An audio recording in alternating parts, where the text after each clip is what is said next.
Today we have Trevon Woodson on the Binmucker podcast. This is episode number 35, I believe. I think so. Trey, you are an actor, athlete, fellow Tufts Jumbo. How are we doing today? Man, I'm doing great. Just finished PT. Um, just got home, man. I don't know. I'm actually in a great. I feel like I'm in a great mental place. Like I'm recovering from an injury. Like, in the junior year, it's a weird spot, but I'm in a good place. Hey, I'm happy to hear that. What are you getting rehabbed? Is it your ankle? No, it's my ACL. I tore my ACL and meniscus in September. Holy shit, man! Damn, Yeah. that is a. I'm glad to hear you're recovering. That is I a know. serious. What Yeah. what what happened? Like during the play where you hurt it? So initially, this is crazy. So the first game, I got tackled by three guys, right? Mm-hmm. And I made the first guy miss, and the second guy grabbed my lower body, and the top guy came over top. So I like fell over backwards, and my ankle was like under my butt. So Oh, at this time, I didn't know how ACL felt, so it's just stiff, and I'm I run it off. I train it off during the week. So I'm sprinting on it. Like so literally after practice, I'm running sprints. Like I need to get my knee with a straight. torn ACL. God Yeah, bless, man. I didn't know. So that happened against Yeah. Cheney. We lost against them. I'm like, I got something to prove this week. I got to go off. So, excuse me. So yeah, we playing Williams. We up 14-0. I'm like, and we gashing them. I think I got 2 touchdown passes at the time. And I'm like, it's 14-0. We about to beat their ass. Williams was the NESCAC championship winner that year too, Yes. weren't they? Yes. Wow. This is halftime, 14-0. This is 3 minutes left in the second quarter. I'm like, and we're on hour 30. And I'm like, I'm about to score it, bro. So I drop back, scramble right to the pocket, get out of the pocket, start running downfield, jugo backer, and I tear it right there. Tear the meniscus as well as tore the ACL completely in that play. So, Oh man, what a brutal play! But I'm glad to hear you're crushing PT and recovering. I knew you got hurt. I didn't realize it was like an ACL and a meniscus. yeah, we're gonna be all right though, man. Whew. So I took a peek at your LinkedIn and I see you're also into finance. I'm curious what attracted you to finance, and then what would you say your outlook is on the market going forward, just in general, like big picture. So I basically have I'm so into. So I majored in sociology. Like, as far as Tufts, I am no way in shape or form like into finance educationally. Like I wanted to take the approach from a holistic standpoint. So I would I would see all them guys on Instagram like posting da da da. Like I'm a trader, I'm an option trader, da da da. So my sophomore spring, I ended up spending close to like 5K on just courses, and this is outside of school. Like I just wanted to learn finance. I wanted to learn money, like the history of money, all of the markets. I wanted to learn everything outside of school and compare it because I have a lot of friends who are into finance. Hell And yeah. I wanted to have the conversations with them on top of like my major stuff. That's sociology is completely different from finance, but like I love money, I love numbers. I want to be able to negotiate for myself. Going into my business deals and my endeavors. When I graduate. So. I love that. What courses did you end up taking? So I ended up taking option trading courses. The options was my first one because it's very, me being I feel like me. I'm a risky type guy. Like I'm like this is risky. Like I'm with it. But Hell also, yeah, you start. Yeah, So using leverage like an option, it can get very risky very fast. You can lose a lot of money, and you can make a lot of money. Yeah. And so okay, yeah. So I took options. I took like how to buy stocks that you couldn't afford for cheaper. What else? I took future courses, future and bonds. I ended up doing 2 evaluations for 150K. I passed both of those. So I was trading for like 6 figures, maybe for like 4 or 5 months. And it net a lot of return, but like just because school, I couldn't like be on top of trading as much as I want to. Like for me, trading is like all day thing. You really have to give your time to just looking at graphs and charts all day. Like, like it's worth it. But 100%. What would you say, if you don't mind me asking, like, is your personal portfolio and what stocks are you bullish on? Like, what's kind of your approach to investing? Is it like the dollar cost average? Or do you like, more so the riskier stuff? Yeah.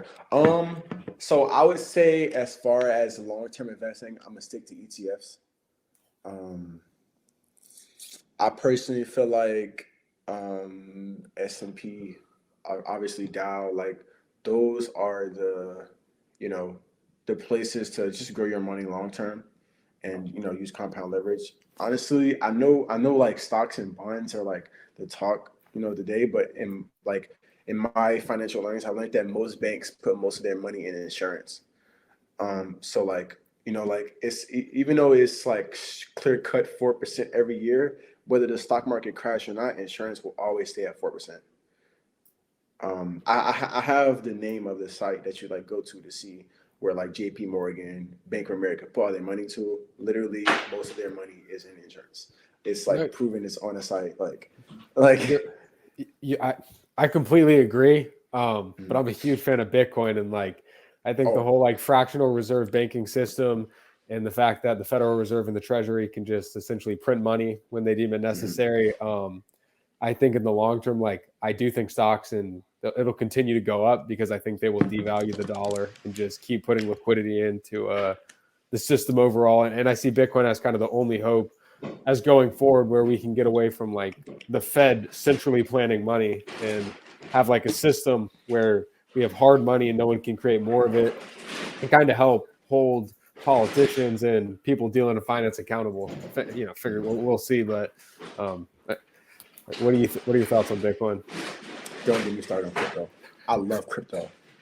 You hear me? Like crypto is Satoshi is. Listen, whoever invents artificial intelligence, Satoshi, as far as his impact on a technological revolution, he is right, just as important as a person that invents general AI. So this technology, let's just put it in perspective for people who just don't trust Bitcoin, right? This technology is self-serving. It's like legitimately almost like irreversible as far as like you can't actually hack the blockchain. It's literally not possible. Like every piece. People have tried so long. Yep, 100%. People have tried so long to hack it, and it's not possible. China's banned it. I mean, you've seen attack after attack after attack, and it just continues to grow. And now we're seeing Russia, as of today, saying that they're going to treat Bitcoin as a currency. After what happened last week, they said, "Hey, we're going to ban mining." So y'all changed that fast. And then Putin was like, hold up. We have a huge advantage to Bitcoin mining. So we serve ourselves to get said asset. And now that like the gun is off, the game theory has started. Nation states are going to start capitulating. KPMG, one of the big consulting firms up in Canada, KPMG Canada, they put Bitcoin and Ether on the balance sheet. But let me ask, because one thing recently, like I'll say I've been struggling with is I love crypto and I think it'll be a multi-chain world to some degree. But recently I've been starting to lean more and more to the school of thought that like there is Bitcoin and like that's really all that matters. And all these other chains are like cool and like we'll see what happens. But it talked about like Web 3.0 and like really the only difference I feel like between the current web where we just use applications is it will give some like leverage back to the creators so they can sell their stuff. And I love that. I think a lot of people don't realize like Bitcoin is a true like hard form of money that just cannot be created. Like you have to expend the energy, you have to buy the hardware, you have to mine if you want to get like fresh Bitcoin, or you can use your fiat to buy it. But I don't think people realize like all these other chains, like it's just not as certain. I think Ethereum will last, but like it's just so much more centralized, and it's just kind of like a fiat 2.0, if you will, where the cost to make more currency is not hard and it can be manipulated. And I feel like Bitcoin is this completely different thing. So I struggle because like I like a lot of the ideas and the ethos of Web3. I just don't know if it's actually as decentralized as they claim. And I think Bitcoin is, as far as I can tell, I think Bitcoin is that true hard form of money that can kind of bring accountability back to our government. I think that, so I agree with you 100%. And just speaking of the government, I think today I seen a Twitter post that was like the U.S. holds like 5 billion in Bitcoin right now. So like, bro, do you see the seizure? Do you see the seizure that happened? Like, it's crazy. Literally, the government is proving your point right now. But like, rest my case on that one.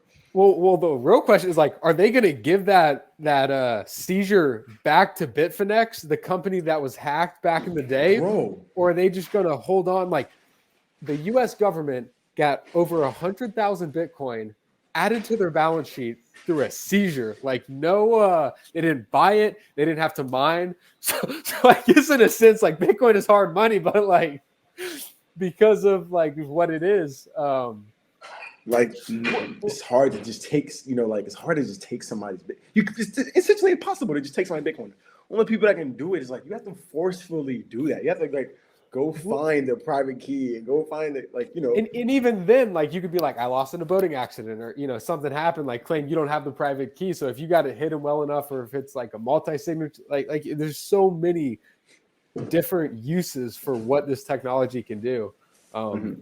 Also, how about the fact that the people who are getting charged with the Bitfinex hack were allegedly keeping the private keys to the $4.6 billion or $4.5 billion, 100,000 Bitcoin in a cloud storage file on Dropbox, meaning it was literally like a Dropbox server somewhere with their data on it, held the private keys to over $4 billion of Bitcoin. They didn't have like... I think that's the dumbest thing in the world, actually. It's crazy. They didn't even have a seed phrase on paper. It wasn't like, not even a hard Oh my like, God. They had that Y'all shit. didn't deserve that. They didn't deserve that. Like, it's almost too good to be true. Like, is that like, you can hack, and maybe they just were doing more of the laundering. I think I saw something today. I don't really know. But just the fact you could be involved in a hack like that. And have you seen that girl's TikTok videos too, where it just out there? Have you seen what I'm talking about? I haven't. I'm about to go look at it now. I'll tell you that. Bro, you got to. The TikTok, so I forget her name, but the person involved, crazy. It's very, very interesting. Wait, are you talking about the girl that was dancing? I think so. Yeah, she had all the rap videos. She was doing all the crazy dance moves. Yeah, okay. I seen one today. There's like one of her like drinking a beer bottle with her foot. It was, bro. Oh my God, I can't believe she's capable of that. Like, yeah. I mean, his timeline's almost too good to be true, right? Like, literally, bro. Literally. I can only imagine. Oh, I'm sorry. No, I was just gonna say I can only imagine what people are gonna look back on history and describe like what the 2020s were like. The 1920s, 100 years ago was like a Great Depression era. And this one, like in a sense, like is the credit bubble gonna pop? Like what's gonna? Who knows? Like, bro. Honestly, we've been like, as far as our fiat monetary system,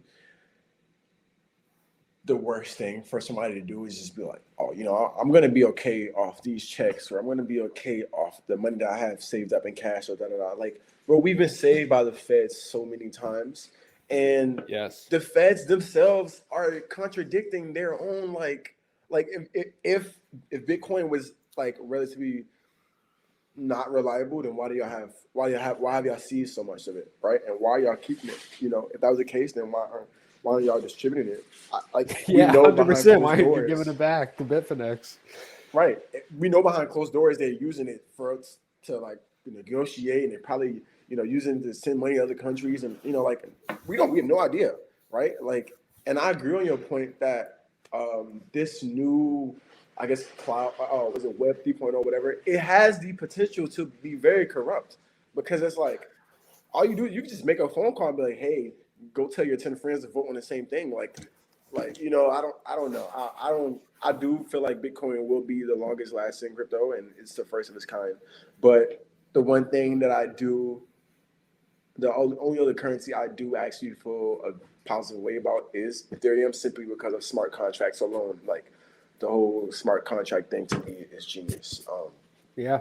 Other than that, like NFTs, it's smart. You could pump money into it. You can make a really big profit from it. But I think at the end of the day, all this crypto crypto talk has the ability to help all people, gain some type of, value. And I think like we see the dips, we see it going up and going back down.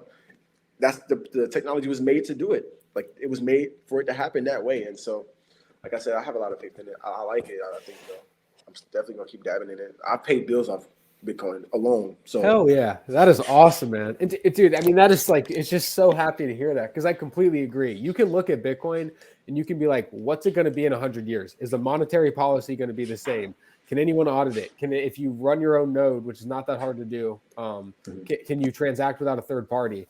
And as far as I can tell, like maybe I'm wrong, but as far as I can tell, and as far as a lot of people can tell, it's like checked for all of them. Literally, it's so, and all these other chains, like I completely agree. I think Ethereum has a lot of use cases. Smart contracts are cool. Like NFTs are cool, but you also bring up such a good point. People can just pump money into that shit, buy followers online, like get engagement through these various forums, hype all this shit up. And I think it's important for people to realize, like with Bitcoin, like you are storing like generational wealth. Like you are storing, money is just like a tool to provide value, essentially, to get us services and goods. And Bitcoin is by far the hardest form of that.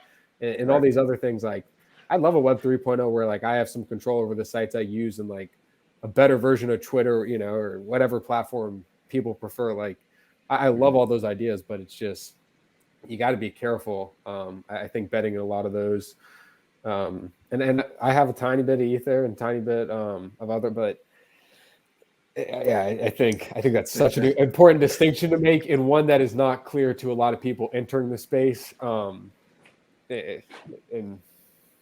it's a shame, because you hate to see people get put off of crypto or Bitcoin, I should say, because they had a bad experience in crypto or something else. When I feel like it's very hard to go wrong if you just dollar cost average on a daily basis or a weekly basis or two, whatever works for a person, and just do not plan to sell your Bitcoin for fiat, because they can print more fiat whenever they want. But Bitcoin is a truly scarce, bearer asset. Like you said, people can, like, if you hold those private keys, that's everything. And you can use that to send value to anyone. Like I at my work today, I got one kid to make a wallet, and I sent him $1 of Bitcoin, and just like seeing his face light up as he got that, it's like it's such a good feeling inside. It just like makes your heart happy. I agree, bro. I think like so I think the max amount that a coin can be is 120K. A Bitcoin? A Bitcoin. I believe I'm right. I believe I heard max? that. Why max. do you?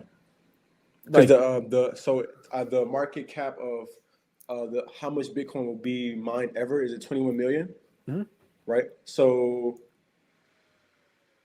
but the last Bitcoin won't be mined until 2140. Right. I think I heard somewhere that the most it can be is, I hope I'm wrong. If I am wrong, like whatever. But just saying that is even possible. Imagine having 10 of those, bro. Right? Like now, yes, we have inflation. But is inflation going to be a thing? Because we see where Venezuela is. We see how many times we've been bailed out. Will America be where Venezuela is in an amount of time? Well, dude, say that. Yeah, and the only reason I think 120K is like an underestimate is because I think this is not financial. Underestimate? That's crazy. That's bro. Looking out 10 years, like this is not financial advice. I do not know, but like. Personally, I would be shocked if by 2030, Bitcoin wasn't like well over $1 million. Because you think about it, every central bank around the world is devaluing the crap out of every fiat, not every, but like the majority, because they have to put liquidity into the system, because all bonds and credit, like for the most part, are yielding nominal return or a negative nominal return if you factor in inflation. So like if, the bond's supposed to yield 2% and you have 7% inflation, that means you're having a negative nominal return of 5%. It's just like everything's underwater. And you think Bitcoin's got like in the 50 something range, it's got $1 trillion market cap. Gold is a $10 trillion market cap. If Bitcoin gets to be the size of gold, I mean, and I think it could well exceed gold, but the global credit markets are a $400 trillion, like all, global credit, so bonds and stuff like that, is 400 trillion. So let's say Bitcoin gets 1% of that 400 trillion, so 4 trillion. That would essentially put Bitcoin roughly, rough math here, at like 250K if it got the extra 4 trillion. But I think I did that right, because it's got 1 trillion market cap now. If it was a 5 trillion market cap, that would put Bitcoin roughly at a 250K a coin. And I don't see why Bitcoin, especially if nation states start getting in on this, institutions like KPMG, Apple, literally institutions. Just saying that sounds insane, because they have almost unlimited like revenue. Like, bro, AirPods. So Apple makes more of AirPods than almost any other product in like the world. That statement alone is probably insane. It's just not fair. Damn, I did not know that. That is a crazy stat, but I mean, I believe it. Like Apple, Apple's it's their best selling. That AirPods is their best selling product, and they make probably billions off of it. And I just think that's crazy, because that they can mine as much Bitcoin as they want, because they can pay that light bill, they can pay that energy bill, right? But at the end of the day, you still have to, you have to wait. Like you have to solve the problem, get the coin together. And I'm pretty sure you know more about the mining process than I do. I will get into that when I get that Tesla. So we gotta save that conversation. Have you heard about the mining, the Bitcoin with the Tesla thing? There's a Tesla that mines Bitcoin? Bro, it's actually people doing it now, and then I think the number's in the hundreds, 800, almost 800. Wait, are they like using the Tesla battery to like power an ASIC? I see. That's kind of sick. Right. Well, dude, too. What often gets like portrayed in the media is, and it's a shame, is that Bitcoin is bad for the environment. But Bitcoin is the best fucking thing that has ever happened for people who want to be green. Like Bitcoin allows you to monetize energy that would otherwise go to waste. So, for example, flaring in Wyoming, they have to flare natural gas because they have an excess of it. And that's just all that does is release CO2 into the atmosphere. But instead, you can use that energy to power some ASIC miners. Essentially, like you got to buy like a $10,000 piece of hardware to mine Bitcoin, and you can spin up a bunch of those and just monetize that energy that you otherwise would have flared and just release CO2 into the atmosphere. We're seeing El Salvador too. They're using geothermal energy. It's like perfectly green energy that would otherwise just go to waste.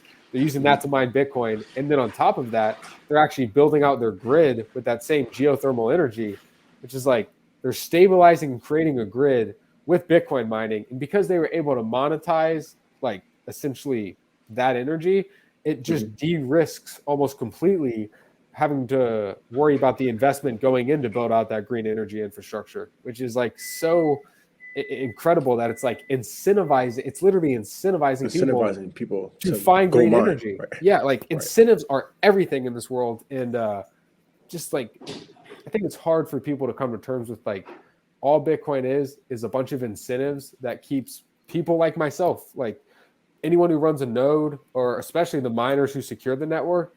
The incentives of it are just so good that everyone wants to get involved in. Maybe I'm wrong, but I really don't think I am, and I hope I'm not wrong, that nation states will all soon start capitulating, and more countries will just start mining Bitcoin, and the hash force will just continue to go up. And I think it'll be incredibly volatile as it's priced for the first time, because of course it's literally changing money. It's like a new form of money past this fiat system that sucks, where everything's centrally planned, and it will allow a much more fair, honest, open-sourced, censorship-resistant form of money that is just so much more fair than the current system that we have with fiat currencies.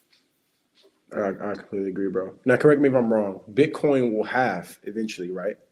Like all the coins will deplete. Just so every 4 years, miners are given, or the amount of Bitcoin that miners earn for adding a block to the blockchain. The blocks are just filled with transactions, and every 4 years, that reward for mining is cut in half. So right now it's at, I want to say 6.25, I think.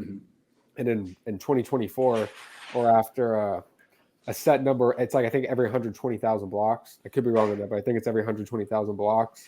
That reward gets cut in half. So the supply of Bitcoin that the miners receive gets smaller and smaller on a 4-year increment until the reward number is so small that the miners will just be encouraged to mine to receive the because sometimes you pay a little fee, especially if the network is congested.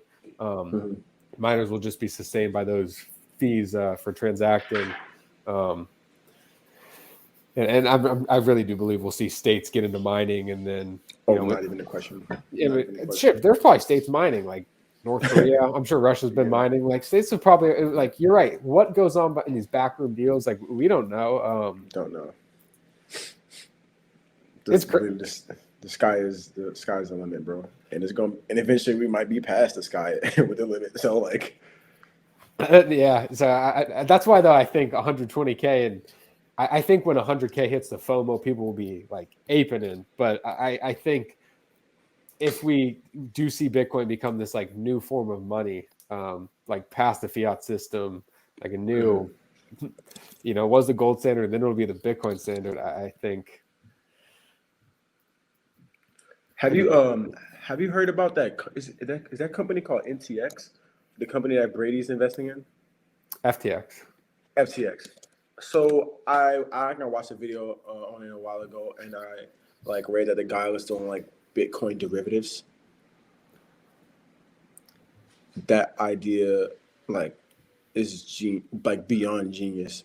I think like I don't even have a FTX account yet. I'm really like I have it on my calendar next year. Like I have an ID in New York, and you can't have an FTX account with you can't have a New York ID and have an FTX account, nor can you have a US Binance account with a New York ID. So I gotta get an ID in Mass or something like that. But literally, that is the only reason I'm going to go get an ID, just to like. Bro, that the whole like New York bit license thing is fucking ridiculous. Like the bit license. I remember watching, like, I initially got turned on to Bitcoin and crypto in general in 2017. I remember watching a video called Banking on Bitcoin, and it talks about how the dude who created the bit license literally quit his government job and went into consulting for companies who were trying to get a bit license. Like, it's just like it don't make sense. No, it doesn't. Like most of these investor rules in the U.S., like to be an accredited investor, you have to have $1 million net worth. And then you can invest in private companies. Like so many of these laws are just so stupid, and not like I said, I think Bitcoin and crypto are totally different things, but I think crypto is like a great hope for many people just because it's 24/7, 365. It's something new, something different, something outside the current system where the people on top are always in the position to win because they have such a big share of the pie, such a head start. And I'm all about, I don't like we shouldn't demonize success or people for making money. Like it's amazing that it's just the incentives of fiat are so corrupt, so blatantly wrong. And just, we need a better system. We need a better form of money because our fiat one is failing everyone, but the people at the top. Right. Completely agree. And I don't know, man, like the thing like the thing we're doing, like, it's amazing, bro. Like I'm really, like I said, my first time making money off Bitcoin, I think I made like $250 while I was asleep, and like I literally woke up at 4 a.m. checking my phone. I was trying to text my girl back, and I was like, "What? Oh, let me get that." Like, let me ask you. You brought up Bitcoin derivatives, and I mean it does seem like a cool idea, but at the same time, like that what brings you to, what would make you want to trade Bitcoin derivatives rather than just dollar cost averaging and just holding on to your Bitcoin? Like theoretically, you said you paid some bills with it, which is awesome. Like, as it gets priced, it'll be super volatile, but what attracts you to the idea of Bitcoin derivatives over just the dollar cost average and HODL, if you will? So like, I think I don't, I'm not completely like an expert in it, or I haven't, like I said, I haven't been on FTX even like yet, I don't have access to it yet. But I believe it was like for every dollar you risk, you can make 3, or you can lose 3, or like you can lose it like 3 times as fast. Put on the leverage, put on a lot of leverage with. Right, and it's the same thing with the credit system. Like you can leverage cash to buy more assets and then sell those assets in the future for more than you voted for it. Like it seems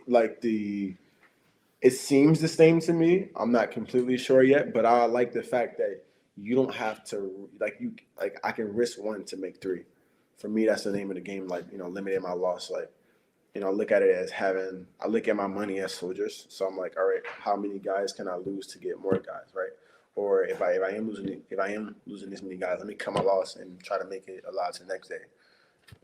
So I just like the fact that you can like risk one and make three. I obviously have to get more into it and do my homework on it. But I feel like when I do get diligent in it, I can limit my loss.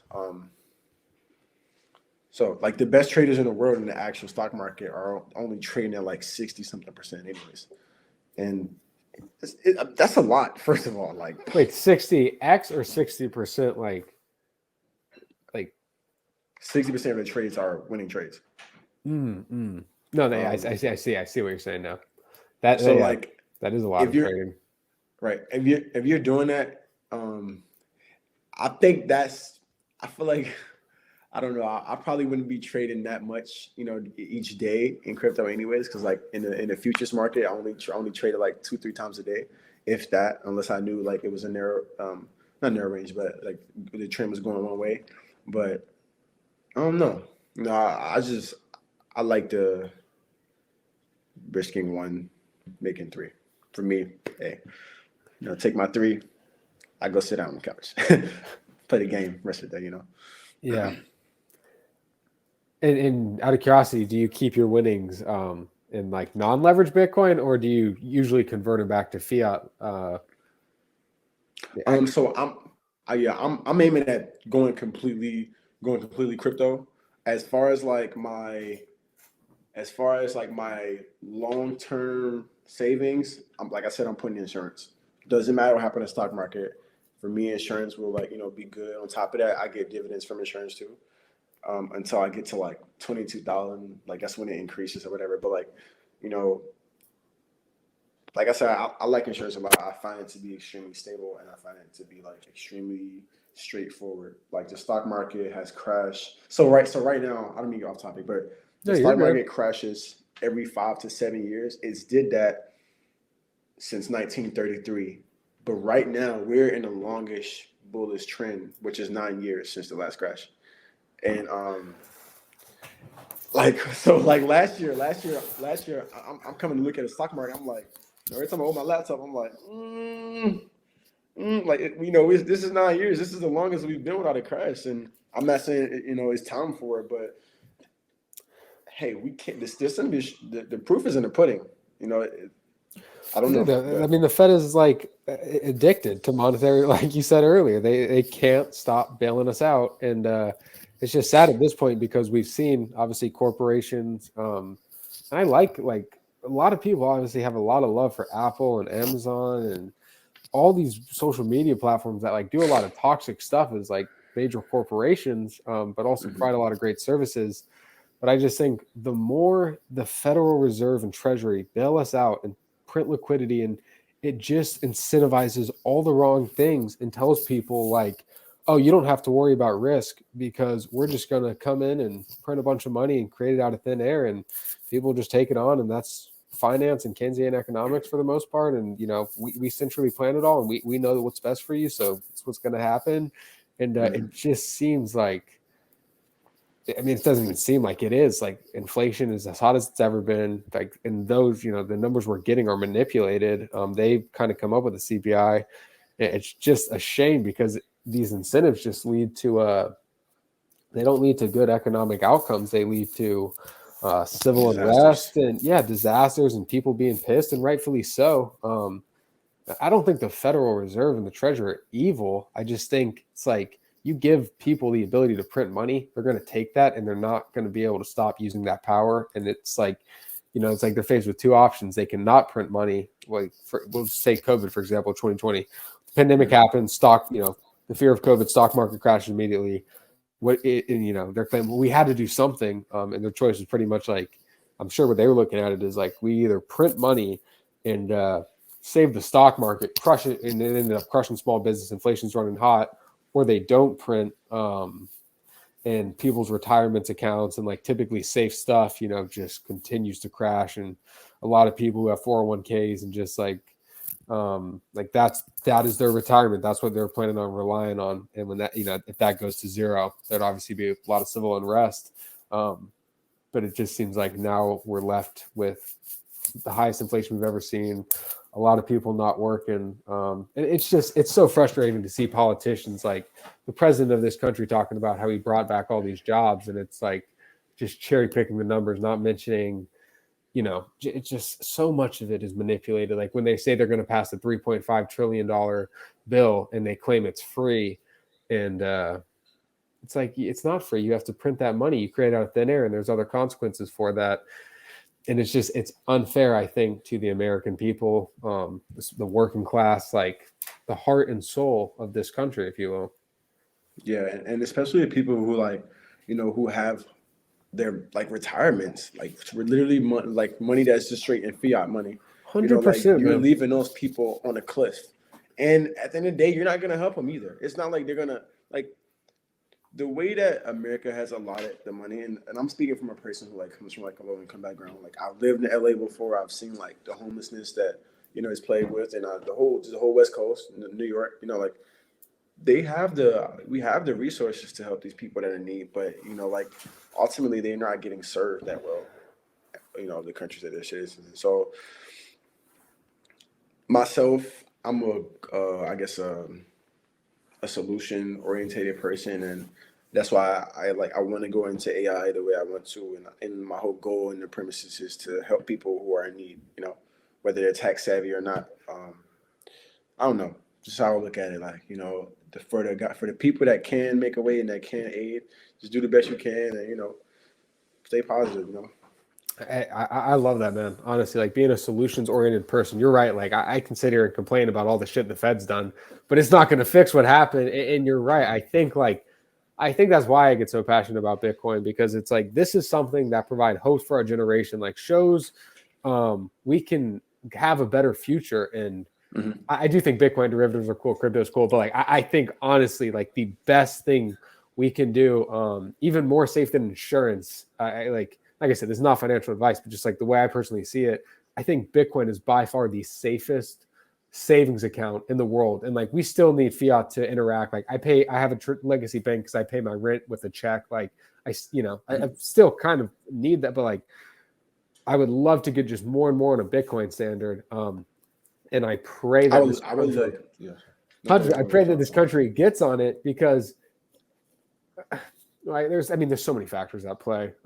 More so than even this country. I would love for people who really need help and like who need the money most, like to have, the lower and middle class of the United States use Bitcoin as a tool to elevate themselves and take away a share from all the corporations and the politicians and the 1% who manipulate the rules and mess up the incentives of the world in order to enrich themselves, rather than focusing on driving humanity towards a greater common goal in general. And like, I love the internet and all these apps, but like it seems like so many things that are just constantly marketed and advertised to us are actually very toxic for us and not good for humans beings. And we spend a lot of time doing, I said, I love social media, but like we spend a lot of time just doing, like all of us, like the vast majority of humanity spends so much time just scrolling on these platforms, and we could be outside doing like, I don't know. Learning yourself. Yeah. Amen. Learning is the key. First off, adding new skills to, just make quality of life better for yourself. Learn how to cook, learn how to hunt if you wanted to. If you're into that, I'm not into that yet, but I'm not into that, but I want to get into that. I think that's like a very like your inner and like. I bet you most people who know how to trade Bitcoin do not know how to start a natural fire, and I'm one of those people. Like I do not know how to. I mean, I think I do, but like I don't really know. Like, what do you? I know you get like some dead shrubs and like. I don't know, but yeah, unless I had like a flint, I'd be useless. I'd be taking like a stick, like trying. Here, like, so I'm saying, like, it's skills that like we need to add to ourselves that like technology is taking away from us, and like, like I love the whole I love the whole social media thing, but literally throughout the week, I probably delete social media 4 times. No exaggeration. Just because like it's just too much. Yeah, I have same, I'm in man. school, Same. I have readings. Like I don't have time for it all the time, and I understand that like you lose 2 hours of your day every. You lose almost an hour. I lose almost an hour of my day just to social media alone. Like, I was checking my screen time right now, and I'm not happy. And this is a conversation I have with myself. I'm like, bro, like you need to give your time to like. My daily average is 5 hours. Wait, Mine's up 5 at, hours, bro, and 44 minutes, man. That like, oh my gosh, like Jesus, I can give 5 hours to something else, and my life could change. So like, and again, like, I'm not gonna beat myself up about it because I feel like I'm still in a like a good trend. I'm still going to where I want to go. It's just that like, if we cut off what we don't like aren't absolutely not. I'm not saying what you need, but what you are absolutely passionate about doing, like literally just solely chasing your dream and spending time with your family and spending time with your friends. Like, I think everyone will be a little bit more happier. Like you won't be looking at so and so's new, Lambo or new house in Dubai or whatever. Like, completely. even though we don't get it. Completely agree, and it's so funny because I feel like what will get Bitcoin well past the 100K mark is like when people on social media, they're all going to start FOMOing in because like as like a species, like humans are such interesting creatures, and I think that FOMO kicks in so hard, and people are like, "Oh, I don't want to lose." I don't want to lose out on this. I need this. It's ironic because Bitcoin is like this beautiful thing that can just bring so much peace, I think, and love and prosperity and all this great stuff into humanity. But what really I think is Bitcoin's biggest like marketing tool, its biggest thing is the fact that people speculate on the price, and that they think it's going to go up, and and like what's it going to be in terms of. And I do think more as time goes on, more and more people will start to denominate Bitcoin as a unit of account and use it for all these various things. But it's so funny that like, and for me too, like what drew me into Bitcoin was like the fact like, oh shit, I can make money on this thing. Like I used to tell me I can make fiat currency on this thing, and then like Bitcoin causes you to want to learn and like probe under the hood and like do all these things, and it's just like a vicious. It's a vicious rabbit hole you go down, but I think one that is so great and beautiful. And you're right. It's like we can change our habits, like with the phone and stuff. Yeah, I also delete social media all the time, and then I want to re-download it. Or if I don't re-download it, I just spend too much time using my computer to do it. But that's I still think you're right when you do take the time to like really be like, all right, I'm gonna take a break from it. You see so many other benefits in life that you would otherwise miss, scrolling social media. Yeah, man. Like a big thing that just cryptocurrency alone has like turned me on to is just coding and learning how to, just live a more simple life. Because for me, coding, like I just had to spend a lot of hours doing the same code over and over again, so I could just understand like all right, what is the loop like? How does for me AI a big thing, like how do I how can I make this data set readable, so I can go back into it so we can draw data from it and make the algorithm better, or it does it by itself, right? Like, bro, that's so cool. You're learning about coding. Like I've been playing a little Apple, man. Like coding is so like I need to get with you and start looking way more into coding because I think you're more. I think you're more probably technical. I don't know.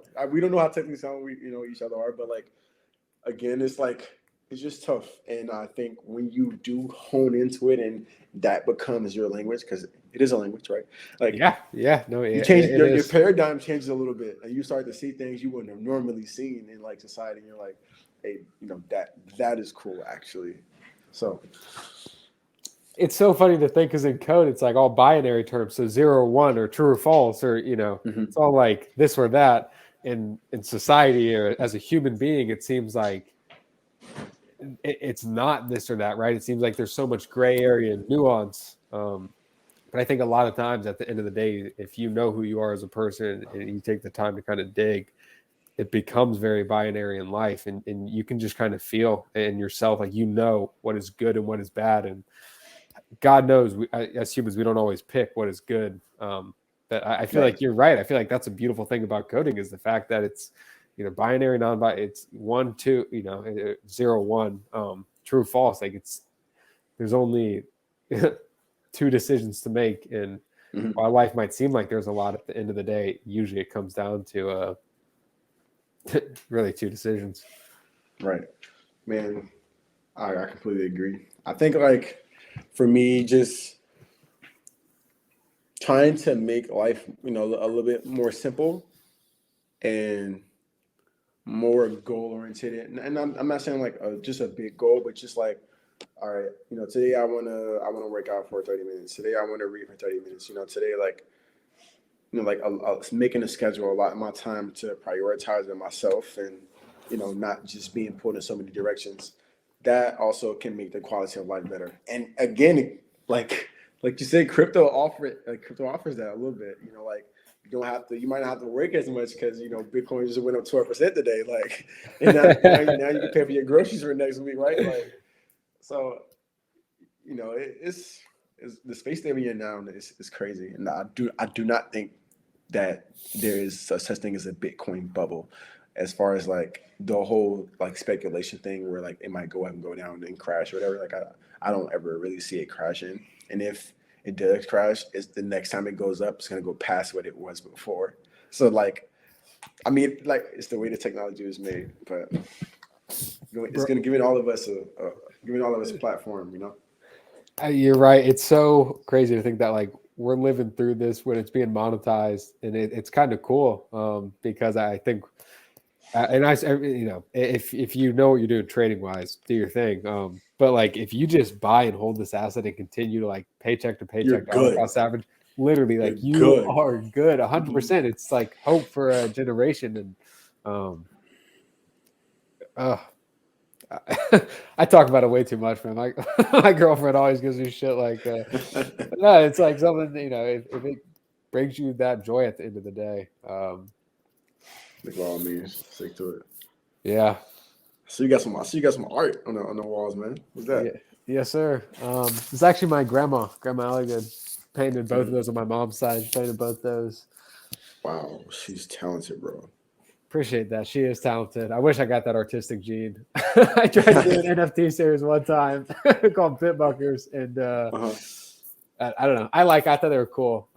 But then, ironically enough, too, I was going to make 69 Binmuckers, and then OpenSea, because of so many hacks and like people trying to just put like totally false NFTs, or not false, like just essentially rug pulls, if you will, on the Polygon blockchain. They limited it to 50 NFTs a collection.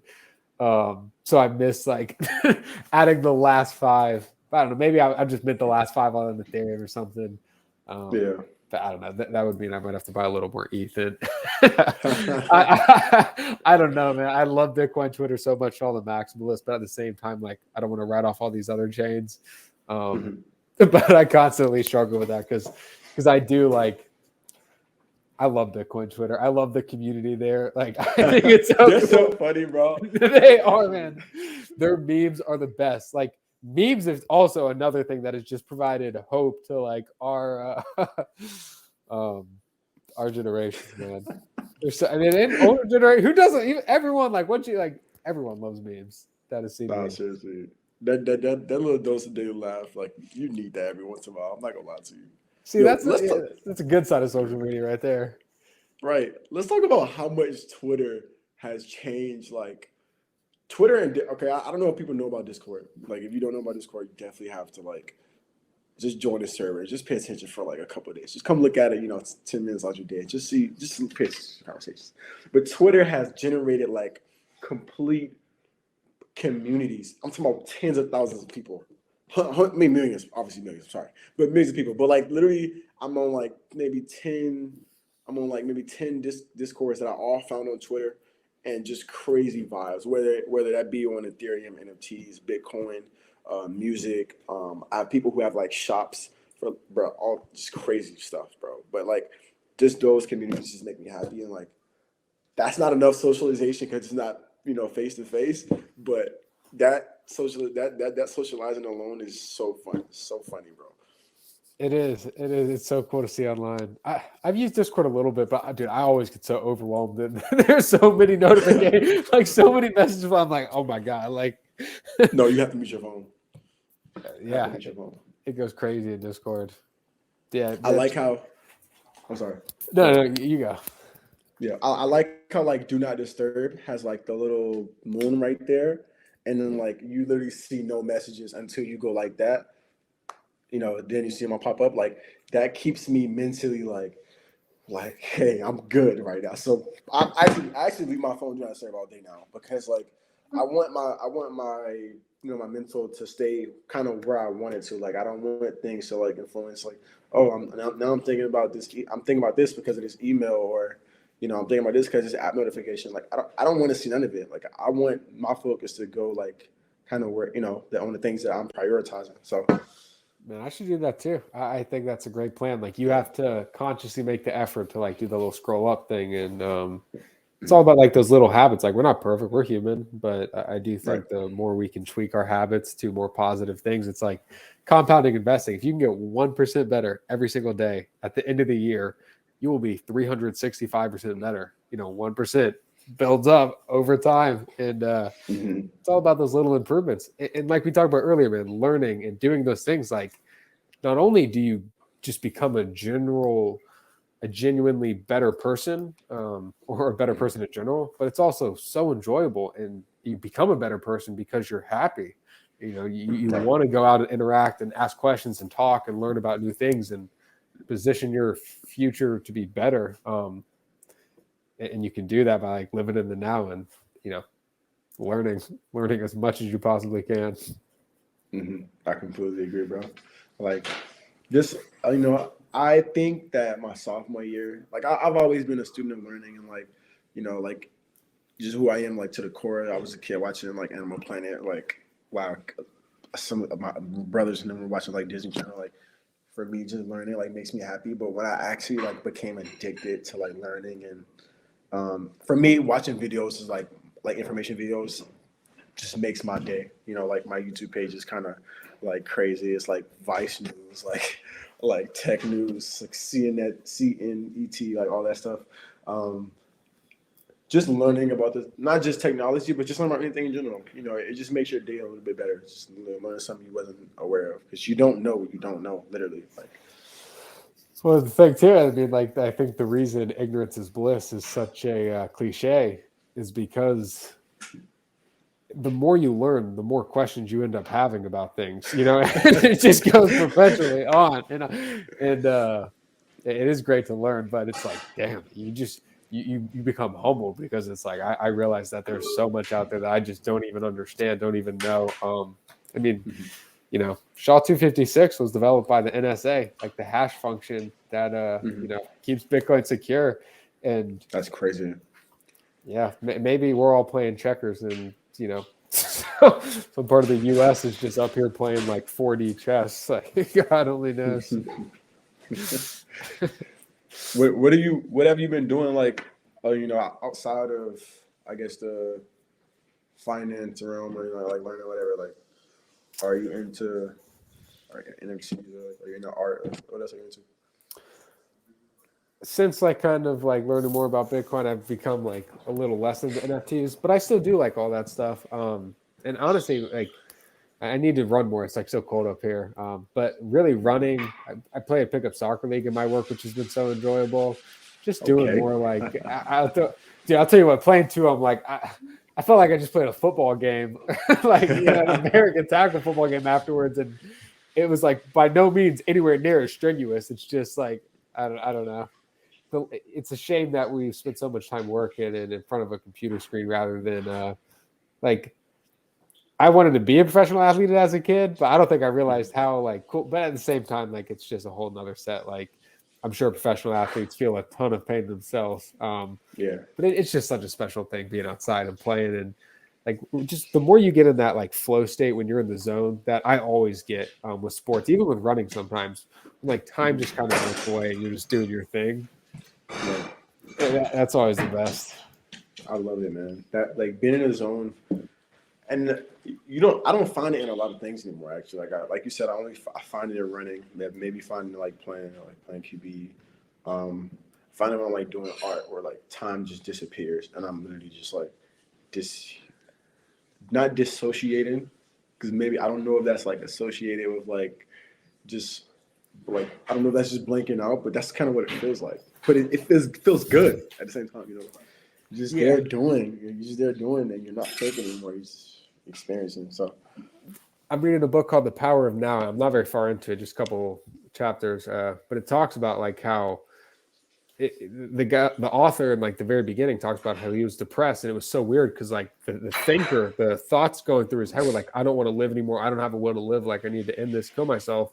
But his body, like him, like who, like he was, like him, he had a will to live, you know, like and it occurred in his mind. He's like, I am not the thinker. I am not my thoughts. I am like, you know, we are a whole being. And that's a very like, it's even hard to explain or just a concept to wrap your head around. But I do think it's true. Like we are just our brain, like we are our whole bodies, like we are this whole being. And it's easy to focus on the thoughts, which I think are 4 to 5 times more likely to be a negative thought than focus on the positive thought. And we develop that, like our biology is made that way to protect us from danger in a lot of ways. But I feel like with social media and just modern day society, it's easy to focus a lot on the bad stuff just because of the way, honestly, I think it has a lot to do with social media platforms and the fact people are outside less in our diets. Like I think vegetable oil is very bad for you. Thank you, Bitcoin Twitter. And it's like promoted as good in like a lot of our diet. Just a lot of stuff that's in everyday foods, I think, are very unhealthy. And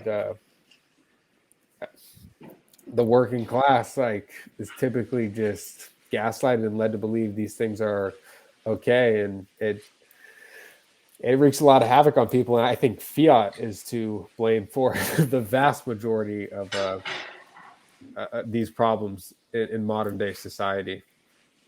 No, I completely agree. And like to your point of like just like I am very into like, you know, mental wellness, and I had to like I had like a really bad episode that year, and I had to like literally change who I was to like change my internal environment and everything. So like this is a crazy thing I learned is that monks in the Eastern world and like South Asia deal with schizophrenia, but it's positive thoughts. And learning that, because I like again like you know, like the author of the book he was talking about, I kind of had that same problem. It wasn't suicidal, but it wasn't positive. It wasn't positive thoughts. It was like completely negative ones. And learning that like people can have uncontrollable positive thoughts, and they're like to the point where it drives them crazy. Like that's kind of that was just difficult for me to conceptualize. So I'm like, okay, their internal environment is completely different from mine. But how do I get from A to B when I don't know what's in their internal environment? Like, what in my external can I put into like myself to, you know, change and like make, you know, just being me feel better. And I don't know, man, like I literally stopped everything technological. I mean, like I stopped the social media. Like it was just strictly reading, strictly like, you know, just trying to add to like the stuff that I was thinking. I think, I don't know, I think it's called being like dopamine depleted or something like that. Like I literally was just reading and eating Duick. You remember Duick? Yeah, literally. Of course. Change my diet completely. Yeah. No more like no fast food and like that. I saved all my money. At that time I saved the most money I ever had. You know, I was just strictly investing and reading and, you know, eating. I wasn't hanging out with really friends that much, but like when I did, you know, it was just us. It was just vibes. And at that point, you know, doing that for about 6 or 7 months, I changed everything internally, and I was like, in my opinion, a complete different person. And I was genuinely happy. Didn't really struggle with like the negative thoughts anymore. Like, I don't know. I was in a good place. So, if anybody, you know, watching, I guess is dealing with that, you know, I hope that experience can help you out. You know, but agreed, man. Yeah. And I feel like most Bitcoiners I talk to, man, most people that can agree that this technology has so much good to do in the world, they want that. You know, they want people to be happy. Like they want to spread love and joy and positive vibes.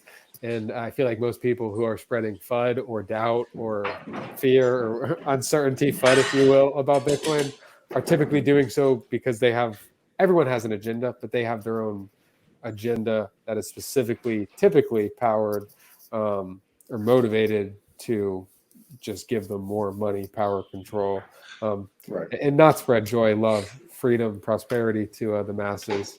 And that's why I do Twitter. It's like, what a crazy platform, because I feel like a lot of censorship has been going on there and a lot of messed up stuff. Definitely. But at the same time, Twitter's what showed me like the Freedom Convoy and so many videos that I think have opened up my eyes and made me realize like a lot of the shit that we've been told that is good for you, like so many things are not at all what they seem, and they're just been made that way due to corruption and a misalignment of incentives. Yeah.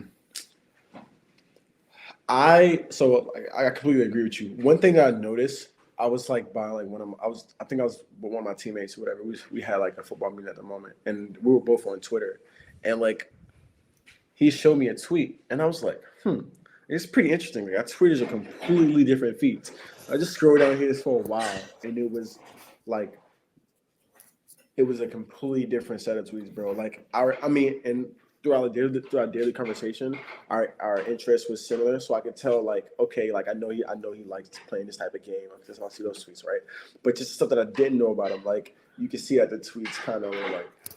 Bro, that's so funny. That's so funny to think about. Like, you can kind of get a gauge on a person based on their Twitter timeline. that's like actually so true, man. Or if you use a platform enough and you were given a friend's, you can learn. There's a lot of insight to be gained, and that's almost scary for the people who have, like, you think about, like, all right, these social media companies have how much data on us, and I saw a tweet the other day, of course, and the person literally was like, it's like, he was like, it's funny that all these people will say like, oh, they're listening to me. It's like, no, bro, the algorithm is just that good. And I think to some degree there's truth to that. Like, we interact with it, like we give it tips, the algorithm on like what we want to see and be filtered. And these algorithms, they don't get worse. They just get better and better and better and better and better. And forever, like a loop that you don't just stop running in a loop. It's just going to go on forever and ever and just constantly get better at recommending us stuff if we keep interacting with it. Right. Now, diverging into a new type of conversation, imagine having a AI presence that can help you with your like just daily tasks. Like, how do you feel about the presence of AI if we had the ability to control our data and what we put into it? Like, because we don't have that ability right now. Yes, I think that's the key, being able to control the data. And it's kind of nuanced because a lot of people just don't give a shit, right? They just want it to work. Like, the vast majority of people who interact with the Bitcoin network will never run a node. They'll never think about mining Bitcoin. They just want it to work. They're going to do it on their iPhone. Like, on the one hand, like, I think it'd be great, but I don't know if just giving people their data is the only solution. And also, I don't think making everything like smart, right? Like putting chips in everything and allowing it to communicate is necessarily the best thing. Like, I like the idea of having a car with no electronics, or I don't know. I like Apple CarPlay or whatever. But I like the idea of having a car that's kind of a dumb car and that I know the government can't just shut off from a chip. You know what I mean? Like, the more chips they put in stuff, the more control, the more insight, the better these things.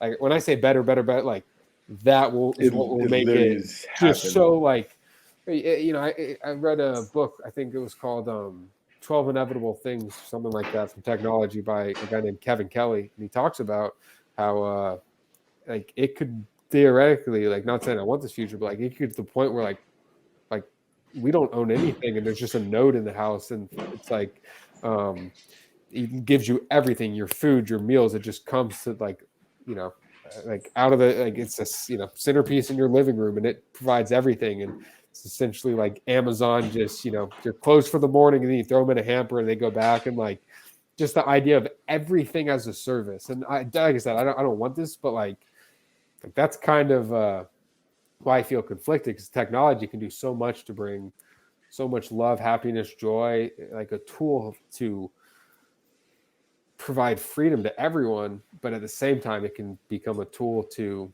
make us like digital slavery. Like, it literally gets to the point where like all of your attention, your focus, your life, will, whatever you want to call it, is like just focused on some bullshit that really doesn't matter at all and will never provide you meaningful happiness or all the great things in life that we can't even describe. Like you can ask 1,000 people to describe love and you'll get 1,000 different answers. Right. And the only common thread is I think everyone knows it's just like a feeling that feels fucking good.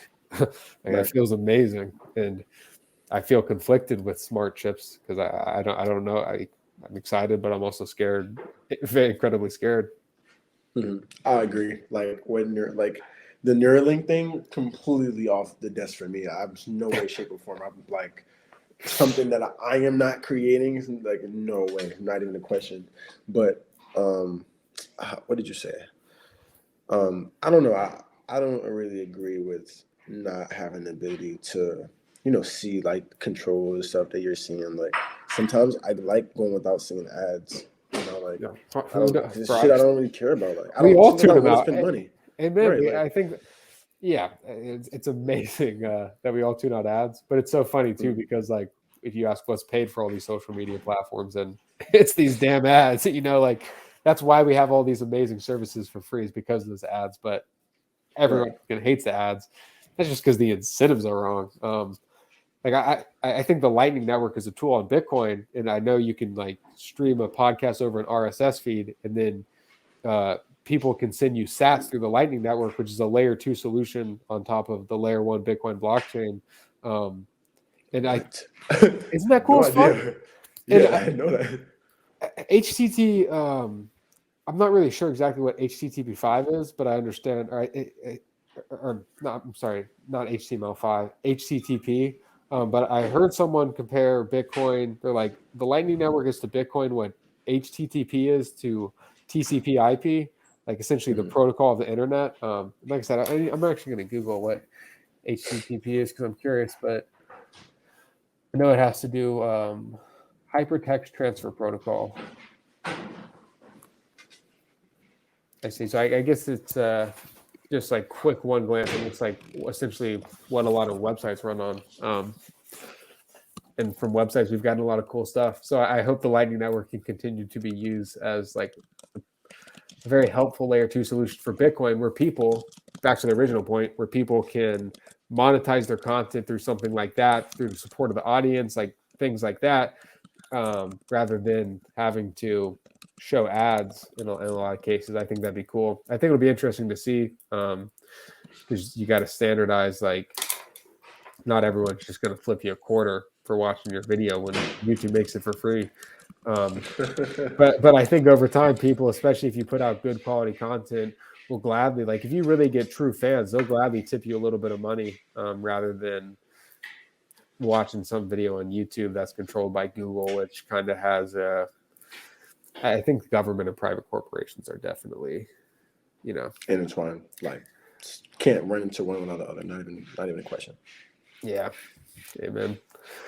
Well, Trevon, I appreciate you coming on. I always like to end these podcasts by opening up the floor to allow you to ask me a question about anything. It can be something super personal or something as simple as what is my favorite ice cream flavor. And I also have a question for you. I've been waiting for this 4 years, baby. Man, I have no idea. You want me to go first and you can think of a question? Yeah, you go first. What would you say is your dream job? I wasn't sure if this was a good question before starting this podcast, but after listening, like the factor into coding, finance, I'm very curious to hear, like, what would you, if you could have any job in the world, what would it be? So, like, I don't want to not answer the question. I want to give you my straightforward answer. My dream job is to be CEO of multiple companies. Like, I cannot do one. No, sorry, not. I don't care about being a CEO. I want to be a majority owner for multiple companies. I don't care about, like, I am into business. Like, I like being in meetings. I like making deals. I like talking numbers. But at the end of the day, I'm more about creating a good business model, a model that's fair, a model that's just one that can help all people make money without exploiting customers. And like I said, at the end of the day, I just want to help people. I do know I'm going to go into finance. Like I want to go, get my coins so I can buy me some Bitcoin, buy me some more Ethereum, whatever. But like, I don't know.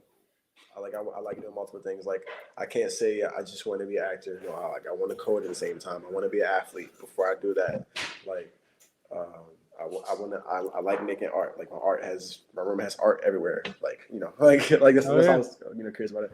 So I don't know, man. I like doing everything. I could never limiting myself would be like putting myself in like a box or like a prison. Like that's not like I don't feel okay that way. So yeah. Mm-hmm.